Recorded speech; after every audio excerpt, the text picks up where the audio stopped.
की बात मानकर चुड़ैल एक पेड़ से केले का एक गुच्छा तोड़ लेती है। फिर वो उसे कंधे पर उठाकर वापस शमशान लौट जाती है। केवड़ातला शमशान के ठीक बगल में एक बहुत बड़ा केले का बगीचा था। वहाँ बहुत सारे केले होते थे। उस बगीचे की गहराइयों में एक अजीब तरह का लाल केले का पेड़ भी दिखाई देता था और उस लाल केले में एक विशेष जादुई शक्ति थी। लेकिन वहाँ से केले तोड़ने की किसी की हिम्मत नहीं होती थी, क्योंकि वहाँ रात होते ही भूतिया बंदरों का झुंड जाग उठता था।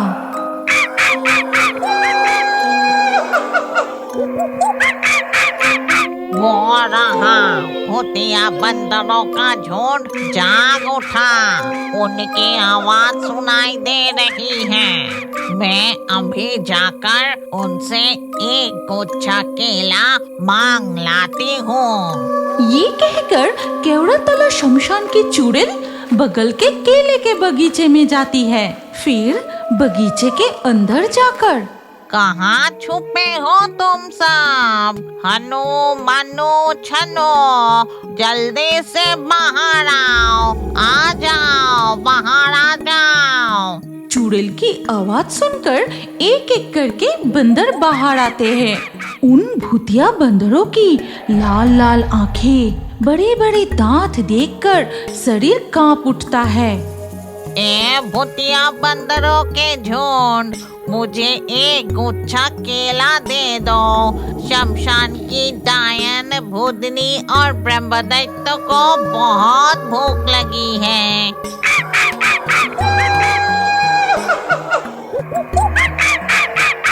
इतना चिल्ला क्यों रहे हो?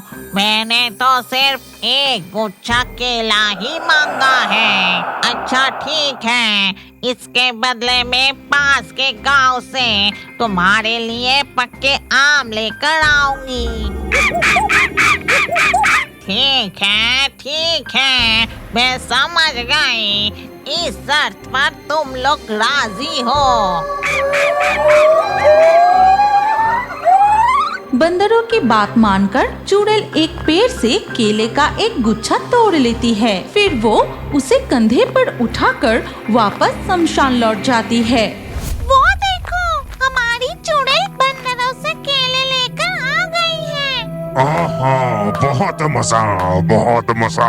आज पेट भरकर खाऊंगा मीठे मीठे पके केले। अरे बाप रे बाप, कितने डरावनी है वो बंदर। उनके केले के बगीचे से केले लाना कोई आसान काम नहीं है। लो पकड़ो, अब तुम लोग केले खा लो। इसके बाद केवड़ातला शमशान के भूत, डायन, ब्रह्मदैत्य एक एक करके सभी केले खाने लगते हैं।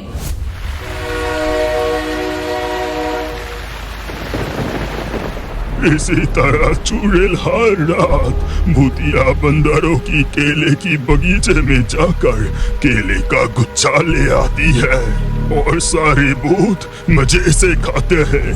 लेकिन उस शमशान में अंतिम संस्कार करने आया कोई इंसान अगर केले के लालच में आकर गलती से भी उस बगीचे में घुस गए तो उसे कोई नहीं बचा सकता।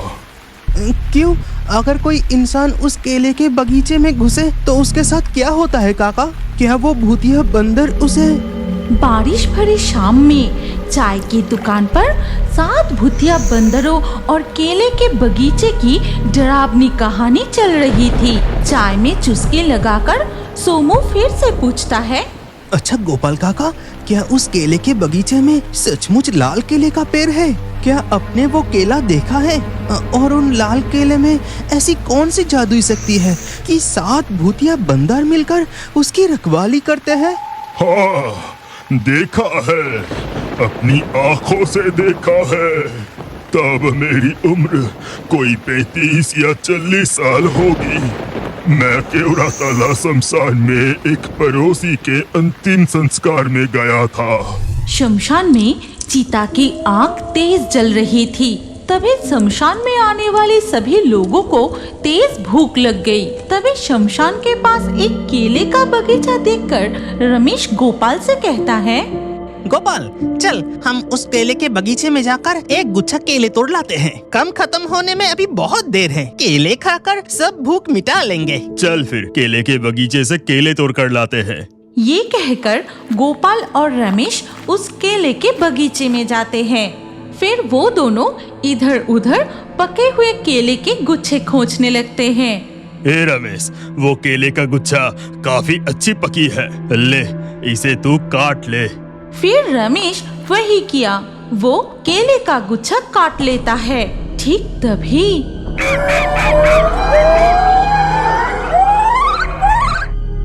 गोपाल, क्या तुझे सुनाई दे रहा है? दूर कहीं से एक डरावनी आवाज आ रही है। चल गोपाल, अब हम लौट चलते हैं। शाम होने वाली है और अंधेरा भी छा जाएगा। अरे वो कुछ नहीं है, कुछ नहीं होगा। और एक गुच्छे केले से सबका पेट नहीं भरेगा। भीम काका अकेले ही सब खा जाएगा। चल एक और गुच्छा तोड़ते हैं। लेकिन यहाँ तो और पके केले नहीं है, बगीचे के और अंदर जाना होगा। तो चल। गोपाल और रमेश पक्के केले के गुच्छे की तलाश में बगीचे की और गहराइयों में जाते हैं। तभी वो एक पेड़ पर लाल केले का गुच्छा देखकर रुक जाते हैं। ए रमेश, ये कैसा केला है रे? कितना अजीब दिख रहा है। लाल रंग का केला मैं पहली बार देख रहा हूँ। और इस लाल केले की गुच्छे से कितनी मीठी खुशबू आ रही है। ले इसे ही काट ले। ठीक है। ये कहकर जैसे ही रमेश लाल केले का गुच्छा काटता है, तभी पूरे बगीचे को कंपाकर एक डरावनी आवाज गूंज उठती है।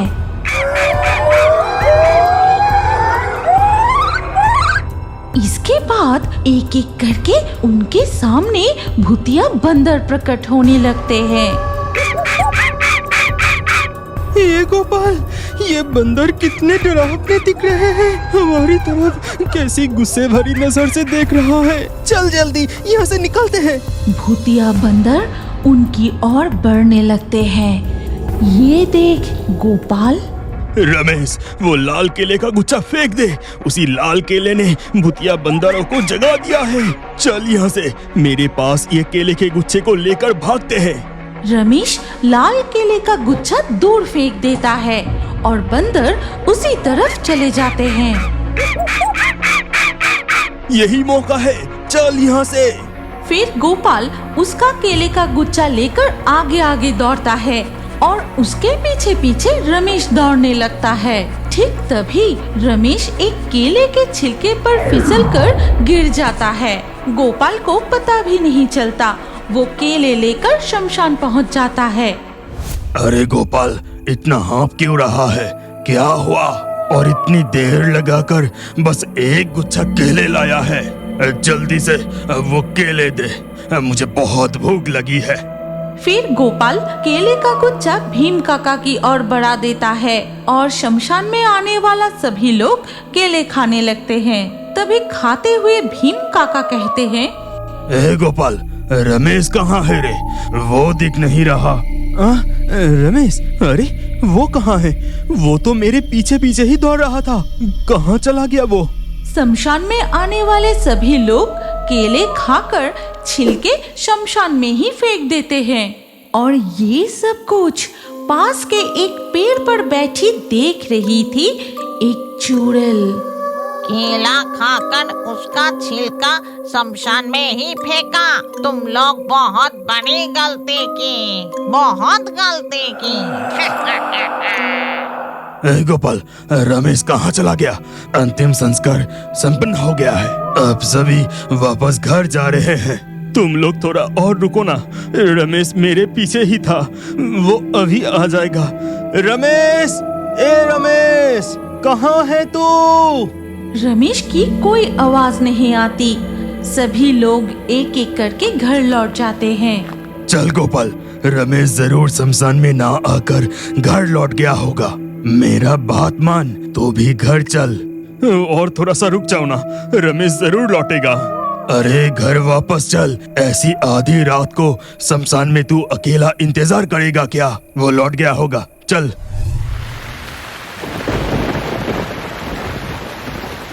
रमेश को ना लौटता देख और इंतजार ना करके मैं भी भीम काका के साथ घर लौट आया। फिर क्या हुआ गोपाल काका? क्या रमेश काका घर लौटे थे? उनके साथ क्या हुआ था? घर? रमेश नहीं, वो फिर कभी भी घर नहीं लौटा। ये तुम क्या बोल रहे हो काका? रमेश काका वापस नहीं लौटे थे? तो फिर उनका क्या हुआ था? बहुत रात हो गई है, बारिश भी रुक चुकी। अब मैं दुकान बंद करूंगा, चलो निकलो। और भीम काका, मैंने सुना था कि वो पगलों की तरह हो गए थे और उसे हर वक्त चारों तरफ बंदर और हनुमान दिखाई देते थे। फिर वो अचानक लापता हो गए। और तुम जिन लोगों की नाम बताई जो उस दिन शमशान में अंतिम संस्कार के लिए गए थे और केले खाकर उनके छिलके शमशान में फेंक दिए थे, उनमें से किसी का भी कोई पता नहीं चला। सब लापता हो गए। लेकिन आप? मैं इतना सब नहीं जानता। अब उठो तुम लोग, मैं दुकान बंद करूंगा। इसके बाद सोमू और उसका दोस्त राजू चाय की दुकान के बाहर आते हैं। तभी सोमू की नजर अचानक दुकान की छत पर जाती है। वो देखता है कि छत पर एक बंदर बैठा है। कितना डरावना है वो बंदर।